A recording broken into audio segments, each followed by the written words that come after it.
Joe talks about Joe. And now, your host, Joe Slepsky. Hey, and welcome back to Joe on Joe. I'm your host, Joe Slepsky, and we are back this week after a little Christmas break with Cobra Claws for an episode entitled An Eye for an Eye. And that music you heard up top, that is by Jay Flax and the Heart Attacks. They're our band from D.C., and that's our new podcast theme song, Bart Gold. Wow. You're my guest this week. That theme, which I just heard, was amazing. Yeah, I know. Isn't it great? Yes. It's got like a nice little syncopatic Just rhythm. heard it for the first time. It's so good. And you are my guest, and you are a second-time guest here on Joe on Joe. Thank you for having me back to Joe on Joe. Our loyal listeners will remember Bart Gold. He is a screenwriter out here in Los Angeles. He has worked for DreamWorks, Universal, other studios as well. Yes, it's been very lucky so far. We're trying to get more of it made this year. Yeah, we're going to work hard on that. You can find him at Bart Gold on Twitter, and primarily, if you really want to meet Bart Gold and really want to know all there is about Bart Gold, the screenwriter, the super talent that he is, go to bartgold.com.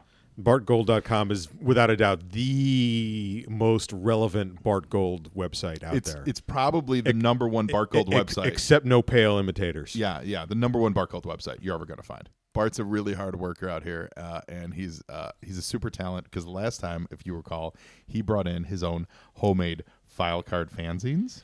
Yes, sorry, no user-generated Filecard feature this time through. You saw it all last time. Those were so great. But if we'll put in the show notes, I forget exactly what episode number that was. Yeah. But folks can refer back to that, I'm sure. Oh, it's so great, so great.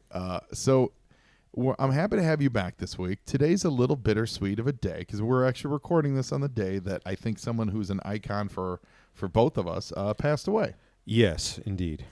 Carrie Fisher died today. And, it's Carrie Fisher.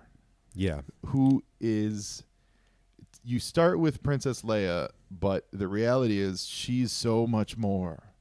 She was so smart and such a great writer and such a wit. Very funny. And I got to see that live once and only once. Out of all my, Star Wars run-ins in Los Angeles here and there, hers is probably my second favorite to Mark Hamill's. Tell me that story. But Carrie hosted a Q&A after Writers Guild screening of Return of the King, interviewing Peter Jackson and one of his two co-writers, I want to say Philippa Boyens, were there doing Q&A after Return of the King, which nobody had ever seen before. It was, just had been out for a couple of days. She came, interviewed him afterwards, and she was hilarious. Of course. She, there we are in that theater, having watched like that epic come to its very literally epic conclusion. And she kind of breaks the ice with, well, but what about the scourging of the Shire? Like she had to drop in like an ultra nerdy question, sort of jokingly, like she had prepared in hyper nerdy detail to ambush him with that, but in good humor. And then the other joke I just posted on my Facebook about this, that the one other great thing I remember was them getting into the nuts and bolts of having to deal with the Tolkien estate, which was, I don't know if you remember, before that all got through to the Hobbit phase, there was like a lot of juggling and like different people own different rights. And right. It was like at the time that they were finishing that first trilogy, they thought they were never going to get anywhere near the Hobbit. Yes, I do recall that. And that resolved itself. But they were talking about, the difficulty in negotiating the rights and all that, and somewhere in there she dropped something like, it's like me, I can't look in a mirror, or I have to send George Lucas $2. just on the subject of the difficulty of rights and images and it's true, licensing and stuff like that. It's true. I think, but she was very funny, and I'm super bummed about her departure. She was the first. She was the first crush. Like when you didn't know what that was. she was that first like woman that on screen where for me it was like, wow, this is the kind of woman I like, someone who takes charge, right, and tells people how it is, and I am talking way before the metal bikini, like that. This is Empire, this is Star Wars, this is like, that woman is amazing, and it's what she brought to it, like there's some great stuff on the page, but the spark that she brought to that character it just wins you over. There is great stuff on the page. Another screenwriter I know posted on his Facebook today where there are some apparently pages where she had annotated her lines and improved, for example, the discussion that happens when they're flying into Bespin. It seemed like if this is true, I don't have a way to verify it, but if it's true, then she did some solid script doctoring on her own lines there. That's awesome. I wouldn't be surprised. Yeah, she was a script doctor on an amazing number of movies that she doesn't even get credit for. You look it up on IMDb, it's not listed. She worked on Hook, Sister Act, The Last Action Hero, The Wedding Singer, Coyote Ugly. Okay, well, not everything's a winner.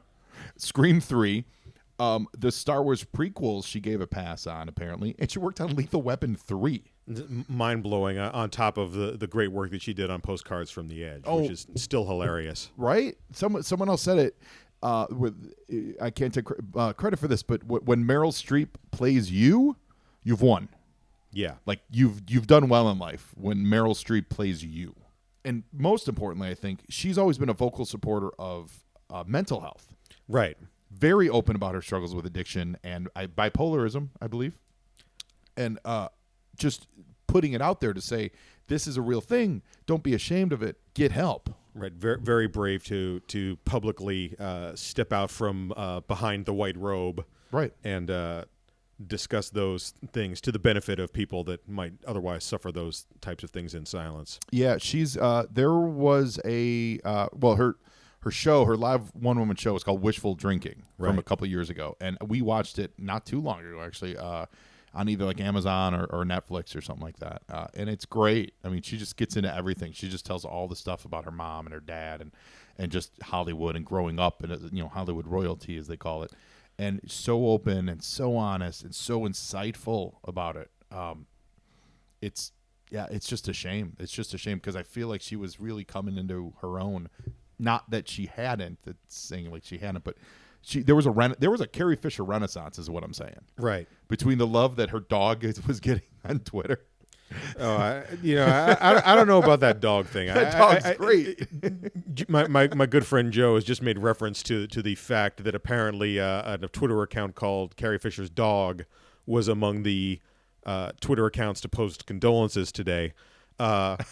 But as somebody that's very worried about fake news and the massive battle between actual facts and what people claim to be the truth towards their own political ends, the idea that you would turn on the local news, as I did today, and have a Twitter account purporting to belong to a dog quoted is very bothersome to me, even if it's saying great and lovely things that I agree with. He was she would take him everywhere is the thing. That's why they were quoting him, because she would every appearance that she made on talk shows, she always had her dog with her. That's why he was a thing. Like that's why I would think that's Still, why. though, we don't know who runs that account. That is true. We're sure it's not the dog. I gotta say, I'm lamenting that we're missing out on her commentary under the soon-to-be Iron Fist regime of Trump, because she would have lit up the sky for as long as he's going to last in office before being impeached. Hopefully, we're going to have to carry. She would have just lit up the sky with it. A lot of people are going to have to carry that water. Although Mark Hamill already has been, so that's. So we just we actually don't often on Joe and Joe we don't often talk about modern events and current events and things like this, but it's literally happened today, and today's episode actually features a very, very strong-willed woman, much like Princess Leia was in Lady J. She's the main character for today. So, and that's just by good circumstances.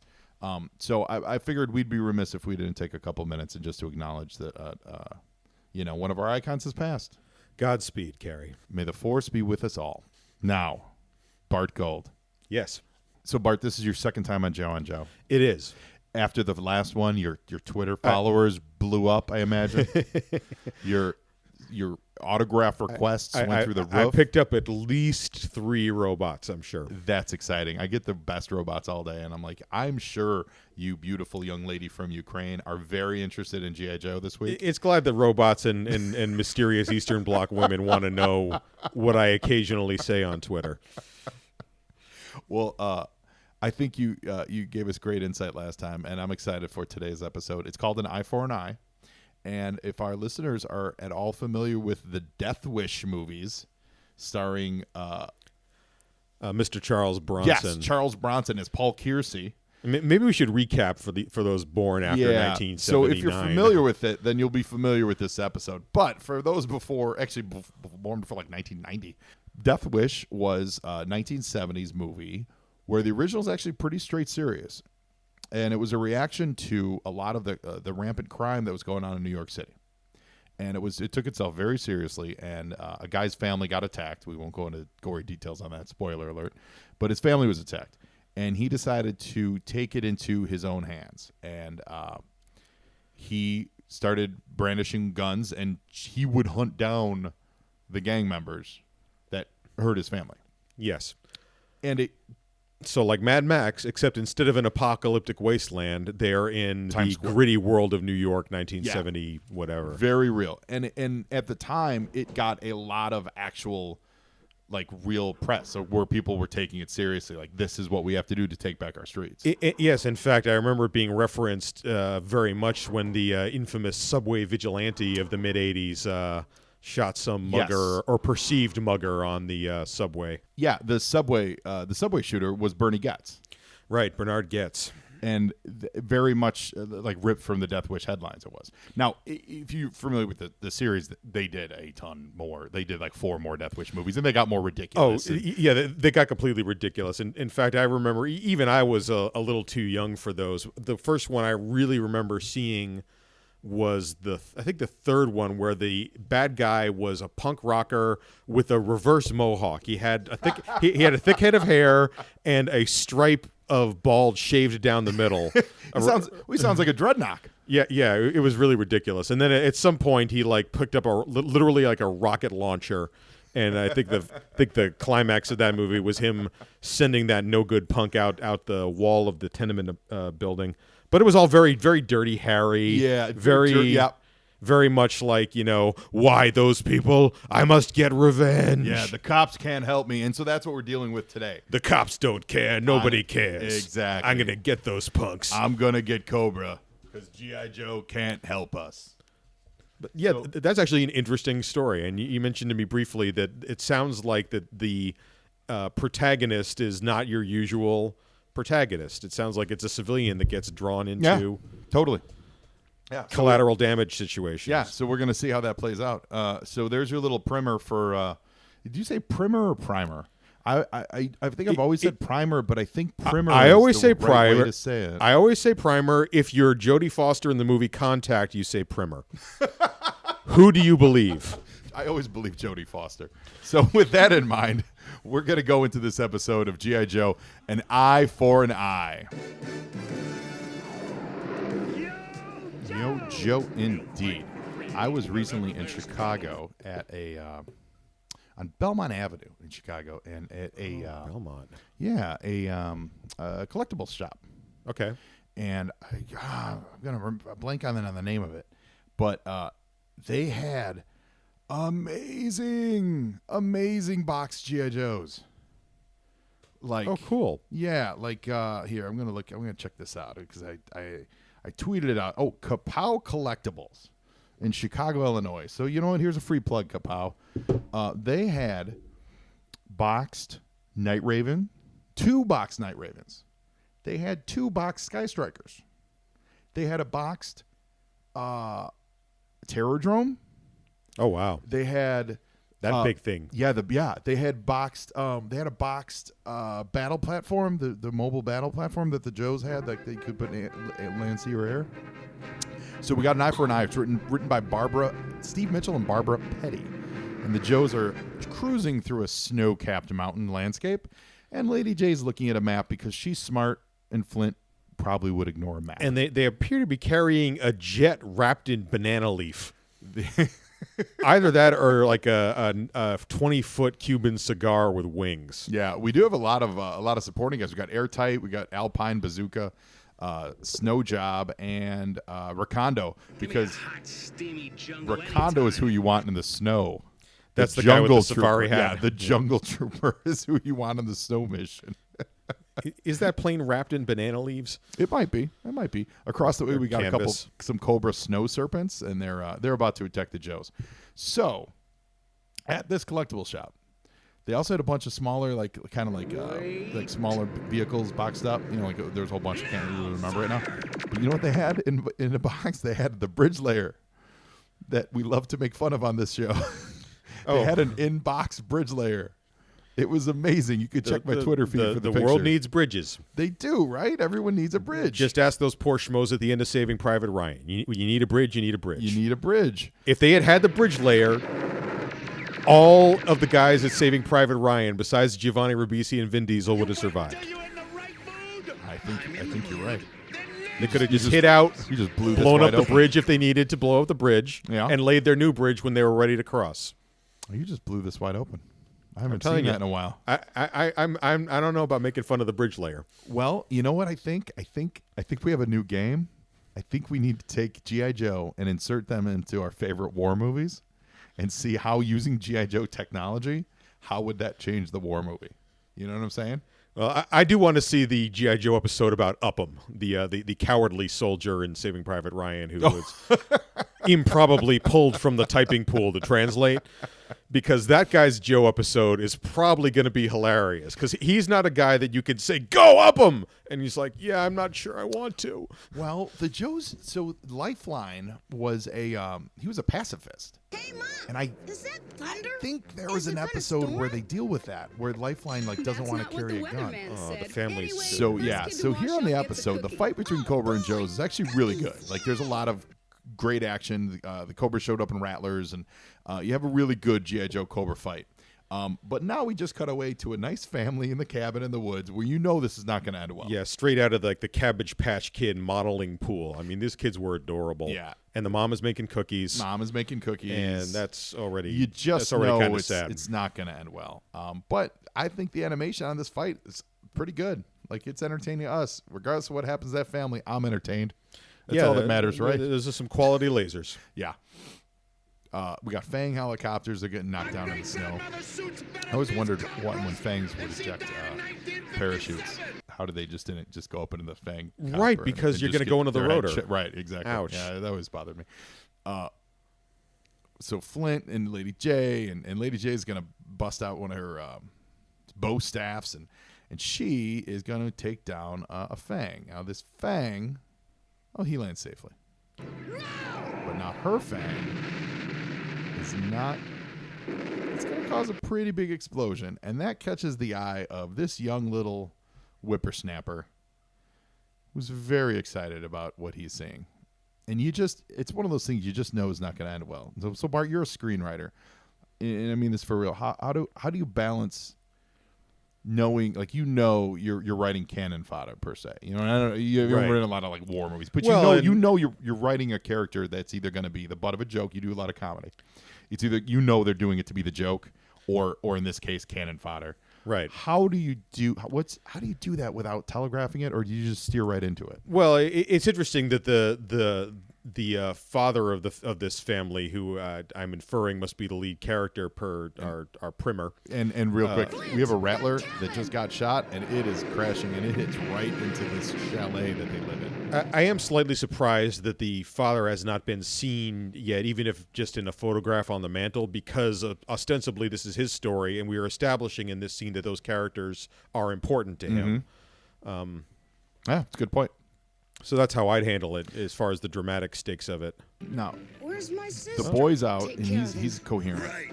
The wife is knocked out, and Sally, the sister, she's inside the house, presumably suffering from smoke inhalation.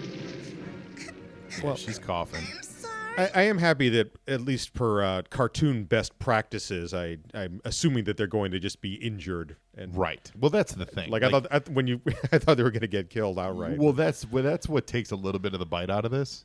Right. Is Death Wish if you've seen the movie, horrible things happen to his family.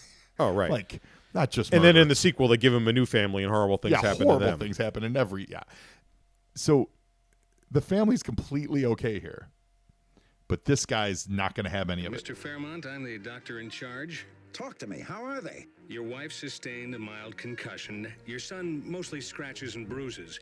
Your daughter suffered some smoke inhalation, but she's doing well. If she hadn't been rescued so quickly... Hold it. What Okay. kind of accident So- was this? He looks like Bernard Getz. He totally looks like Bernard Getz.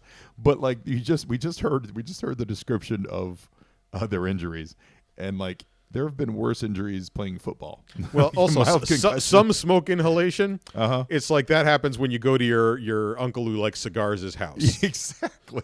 Like your daughter's been hanging out with Uncle Louie. Just Like a little some too smoke much. inhalation. Yeah. But this guy is so 80s. he's so 80s. He's like running like a stock hedge company fund? on the side. Yeah. Before they called them hedge funds. Greed he's, is good. He's like a stockbroker. I wouldn't be surprised. He's too. E.F. Hutton. How does he not work for Extensive Enterprises? So we're going into commercial with a very upset stockbroker, not happy with how the Joes are dealing with things. Today's Filecard Feature is on the Cobra Anti-Armor Specialist, codenamed Scrap Iron. His file name is classified. His primary military specialty is the Tank Destroyer. His birthplace also classified. It is believed that Scrap Iron is a product designer for Destro's Armaments Company. He carries out initial field testing on all new armor-piercing munitions and submunitions. His area of specialization is remotely launched, laser-guided, rocket-propelled, piezoelectric fused anti-tank weapons. These weapons are categorized beyond the SMART stage and are known by the nomenclature Brilliant. Scrap Iron is methodical and precise. Imperfection in any form repels him. Perhaps that's why he wants to blow up the world. What always stood out for me with Scrap Iron is he was one of the early Cobras to really do a bold color design. His strong red and blue look sort of made him a little patriotic, but then he was a Cobra. He also came with this sweet remote guided missile setup. So he had like a little box that you fit 2 missiles inside, and there was a little plastic tube that connected to it, and then he would launch his missiles as he goes. If memory serves, Scrap Iron is the one whose missiles killed the Softmaster in the comic books. Looking into his action figure history, so Scrap Iron came out in 1984. He did not get another action figure at all until 20 years later in 2004, and then since then he's gotten there's 7 more versions of him. So there's 8 versions total of Scrap Iron, and 7 of them came in 5-year span from 2004 to 2009. So that's kind of weird that his character kind of got overlooked quite a bit, and then all of a sudden everyone's like, everyone loves Scrap Iron, we need more Scrap Iron. He had a cool visor, kind of like goggle glasses. Don't know much else about him. He showed up in the comics quite a bit for a period of time there, but based on his missile selection and his fantastic array of toys, Scrap Iron, Anti-Armor Specialist, we salute you. Now back to G.I. Joe. So the question is, what is he going to do? Because Cobra caused his kid to have smoke inhalation. And is he going to? Oh, and here he is going to an army base in disguise. I love this. Mm-hmm. I love this because we're getting to those easy to fly helicopters that everybody, whatever he's going to steal, whatever armament. Yeah, everything's just way too easy. Yeah. Like just the fact that he can sneak onto the Joe base dressed as a general that no one's ever heard of. So Duke and Jay are sitting in a like the rec room, and the 3 Joes are sitting so uncomfortably close to the TV. Right. And it looks kind of like the rec room in like One Flew Over the Cuckoo's Nest. Well, what year is this episode made? This is mid 80s at well, the it's latest. 85. Right? It would have aired in 85. Yeah, but so production 84. So a 13-inch color TV on your tabletop is still a plausible choice. Yeah, I guess you do have to sit a little close to it. Yeah. But the government. Okay, so the guy breaks in, but Jay what finds you're him. doing here? Looking for information about Cobra What are you planning to do? Just waltz in on them and... and even the score. I love it. He's going to even the score. I'm going to give their children some smoke inhalation. Thank you.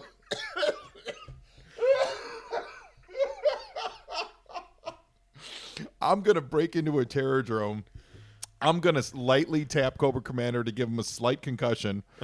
I'm going to give Zartan some scrapes, and Destro is going to walk out of here with smoke inhalation. Otherwise, my name is not Paul Kiersey. Wow. Go fry your feathers, you loud We do get a nice little cameo by Polly being sassy, and you know I love Polly. But yeah, I'm going to get my revenge. Like, your insurance. I love how she hit the same key and made 3 different words pop up on the screen. Hey, man, 1980s computers, there were only 3 commands. They were thinking 3 steps ahead of you. Yeah. The insurance covered the house. I'm sure the government insurance would cover any medical issues. Well, it is actually an interesting storyline for this show. No, I love it. Don't get me wrong. It's just so funny because they couldn't break the line of killing the family. Right. If this kills the family, then this all makes sense. This is the origin of the Punisher we're watching. But I'm saying even this, like Lady J is humoring stockbroker man, right, by bringing him in a 2-person plane on some sort of recon. Yeah, they're going to check out one of the Cobra bases. In a Sky Striker, they're fighting a Rattler. Like, she's humoring him. Oh, yeah. Well, I mean, listen. Look, I know you're upset, so I'm going to take you in this $7 million aircraft. Yeah. And I love go look at the enemy base. I love everything about this episode. I really do. How long has she It's been just gone? so funny that one line, because they can't cross that one line, it kind of goes, took well, the it missing wasn't really that skyscraper, bad. she's not yakking about it. And no one saw where she... We get, of course, Polly's gonna rat it out. Shut up, bird. All right, spill it. Roadblock shows up. No way, Jose, no way. See, that would be when. Does he have the Does the parrot have the critical information about what happened to Lady J? Oh, totally. Wow. But that's also the moment when he says, "No way, Jose," that you need to drop in the Ron Burgundy. You know, I don't speak Spanish. Nobody looked up how parrots work. Yeah, and also no one noticed the Sky Striker was stolen. No one can track the Sky Striker on any kind of radar. It's Well, they just got hit by a sweet. Yeah, first I thought my DVD player, I thought the same thing. But no, they got hit by a really cool laser ray and knocked out of the sky into the ocean as they were nearing this Cobra Island. Lady J rescues this guy. And so this is what I'm saying, where I'm happy that this is the day we talked about Carrie Fisher, because like Lady J's got some, as they say, agency. You know? Like, she's taking charge, and she knows. It's like she put herself in his position, and like if my family had a slight concussion and smoke inhalation, minor smoke inhalation, inhalation, I'd be upset too. So I'm going to let you get revenge. I cannot take credit for that, Cobra Commander. I ordered 3 rattlers for target practice. So some guy who sounds like what's his name? Henry Kissinger. That guy sounds just like Henry Kissinger. He's helping Cobra out, and Major Blood shows up, so they're going to be hunting for these guys on their base. I love that she allowed him to keep wearing the general uniform he snuck onto the base with. I think that's his regular uniform. He just said this is worse than basic training. He was in the military. He's ex-military. Oh, I'm sorry. Oh, I he's missed definitely that part. ex-military. Yeah. It's all right. I missed it too. So he's earned his uniform. Yeah, I no, he's still definitely don't think he outranks her though. No, he definitely doesn't outrank her. But he's got a lot of. He's wearing a lot of medals. He's got a lot of medals, and he also. You would think he's in like I don't know. They're not the dress greens or whatever, but he's not in like action military outfit. You'd think he'd change to something a little more action oriented. That is a rear admiral type suit outfit, right? No need to dash off. So Jay just ran into Major Blood and a couple Cobra soldiers. She's dropping some kung fu on them, and she gets overpowered. But they don't know that our friend, we're just calling him Paul Kiersey, because I know he has a different name, but we're just going to call him Paul Kiersey. Our friend Paul Kiersey, Death Wish guy. Yeah, he's hiding in a cave, and so they don't know that he's there. So he's definitely going to be the ace in the hole. The Cobra has a gun weapon that looks remarkably like Shockwave from the Transformers. And a throne that smacks of Serpentor. Mm-hmm.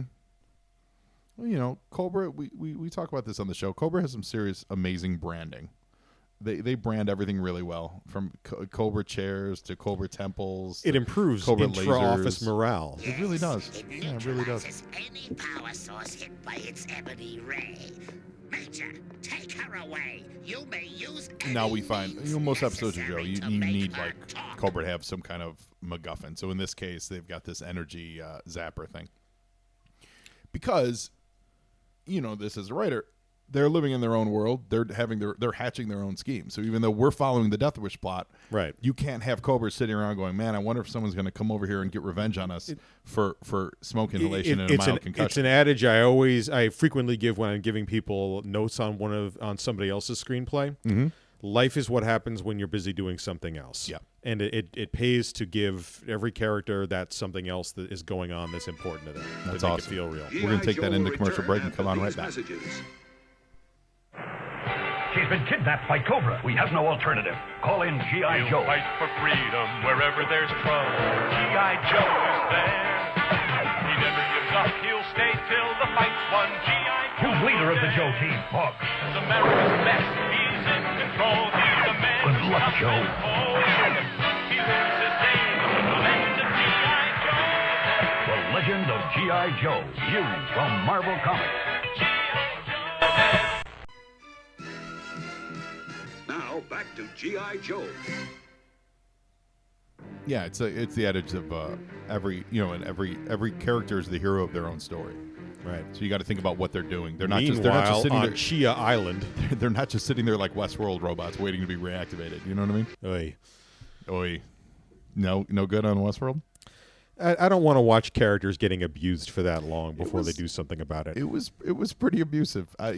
Which is why I won't watch like a Death Wish movie. Which is why I like that Kevin Bacon version of it that came out like 5 years ago. Yes. You know, Revenge Pete or whatever it was called. Revenge Pete. But you know what I mean? It's like I don't want to watch a guy's kid get punched unconscious by a bunch of bad guys just so I feel righteous when he punches back at the end of the movie. Right. So how did you feel about did you see John Wick? Yeah. I loved John Wick. John Wick is kind of a hilarious example of it because it is like it's a little bit silly. But it takes itself completely serious. Yeah. But it's ultimately because you killed his dog. Right. It's like you went after my dog, man. Yeah. I loved John Wick. It was so great. Yeah. Well, and that is an interesting example because the amount of abuse that he takes, the movie does not relish that amount of abuse. It happens kind of quickly. Mm-hmm. It's like, hey, I like your car, man. You sell me that car. Right. And then it's gets conked on the head. He doesn't have a lot. It doesn't dwell on the savagery. Yeah. It's not like whatever Inglourious Bastards where you got to sit there and watch her suffer through 20 minutes of conversation. Yes. It happens quick. Then he gets up and there's some revenge had. Like that happens at a reasonable clip for me. Right. Like. And I didn't know what I was getting into watching that movie anyway. Yeah, it was definitely a sleeper. But if I watch Death Wish 9, I figure I'm going to have to watch some gratuitous suffering. Totally. Also, real quick, note on Death Wish original, one of the goons? The good news is we're about to be rescued. Jeff Goldblum. The bad news Oh, is wow. Young Jeff Goldblum is one of the Joe's original target goons for in the that first Death Cobra Wish that kind of attacks his family and stuff. Forgot about that. Yeah. That's going back a ways. I agree. One of the things I love so much about John Wick was his character literally came out through the actions he was taking. If you watch, even like in the gratuitous action fight scenes, right, the way that he dispatched with his enemies, you're like, okay, that's a guy. It's a measured guy. That's a guy who doesn't waste energy, doesn't waste effort, doesn't waste bullets. And I suppose it worked to an extent because there was not a lot of conversation with other people. Like there was not 20 minutes of ramping up with an old mentor and getting back into shape and talking about what he was going to do. He just did it. It was on. Yeah. You kill my dog, it's on. Which we'd be remiss if we didn't talk about the other movie that actually we were discussing before the mic went on, Keanu. And the Key and Peele film, which was basically a kind of a spoof of John Wick and Death Wish and all this stuff, where they kidnap his cat and they have to go through all the things that you go through in those movies to get his cat back. Right. Although what I love about those guys is that they pointed out during an interview post-mortem towards the end of their sketch show that really their number one focus was masculinity. Yeah. And once I got to watch Keanu with that in mind and realize, okay, so here's a couple of suburban dorks and they get into the world of like street talking tough guys like you'd see on The Wire or whatever, and they are posing. And they are posing badly, but it's hilarious. It's funny numerous times. Which ties into the other huge celebrity death of this week. George Michael passed away. Right. And so, rest in peace, George Michael. I was a big fan. I grew up with him. Yeah, weird to watch Keanu the day before he passed. And in case anybody missed it, there's a spoiler alert: a character likes George Michael's music a lot and sings it to himself. Absolutely a hilarious plot point. Like, it's freaking hilarious. Meanwhile, out have come the blue lasers to join the red lasers. Yeah. So back to the show, the Joes, actually Paul Kersey and Lady J, they helped thwart the laser. They threw a grenade inside of it and it blew up. And so the rest of the Joes have shown up. It's a kind of cavalry. Is it? I keep saying it's cavalry or cavalry. It's cavalry. It's cavalry. I don't need Jodie Foster for this one. It's cavalry. My mouth keeps saying Calvary, which is the hill Christ died on. It's cavalry. No sign of Right. Lady Yeah, J? I've caught myself on the show saying it a couple times, and I say it different every time. Bazooka blows a hole into the wall. Maybe in the future you should go with reinforcements. Do like a Porky Pig. Reinforcements arriving. Reinforcements. So Paul Kersey's not done with his revenge, though. So they've got Cobra on the run. Flint shows up with Bazooka and Alpine. And Mr. Kersey, while they're celebrating each other's reunion, he sneaks off and he's going to get his revenge. Who are you? See, Cobra Commander doesn't even know who he is. Ordinary guy whose wife and kids nearly bit the bullet because of you. Wife and kids. Yes, first-degree burns. Yeah, Mild smoke inhalation. And a concussion that may prevent her from playing football for the rest of her life. And we go for the trope of skip the gun, I'm just going to punch you. Yep. Cobra Commander gets the upper hand on this guy. Ordinary fool. He's just an ordinary fool. No. But here come the rest of the Joes, Your weapons or I turn your friend and they're gonna into pull his fat out of the fire. Shoot. Stop. There's a lot of green shirts there. And Major Blood's sort of sitting in the background not doing anything. Yeah, I know. What he should be doing, he's got a V2L. He should be like lifting the plane up. Now, this is cool. So Kersey wants the Joes to shoot Cobra Commander regardless of whether or not Cobra Commander will shoot him. And the Joes say no. The Joes drop their weapons. So now he's upset with them for not getting revenge. Because our job is saving lives, not helping good men throw theirs away. And that's the important lesson here. Is that the Joes aren't there to get revenge. The Joes are there to save people. And his life is more valuable than getting revenge. I had to do something. Do you agree, Bart? If I'm on the jury, I don't mind that G.I. Joe shoots Cobra Commander in that instance. I'm kind of with you. Cobra Commander does have a gun on an innocent man. I think that my problem with this scene, writing-wise, is that it takes liberty with the necessity of what's going on in the moment. Yes. Like, yes. You can make a case for justifiable shooting in this instance. I agree. So for them not to sort of depends, I think, on an assumption that isn't organic to the scene. Namely, the assumption that Cobra Commander isn't just going to shoot the guy.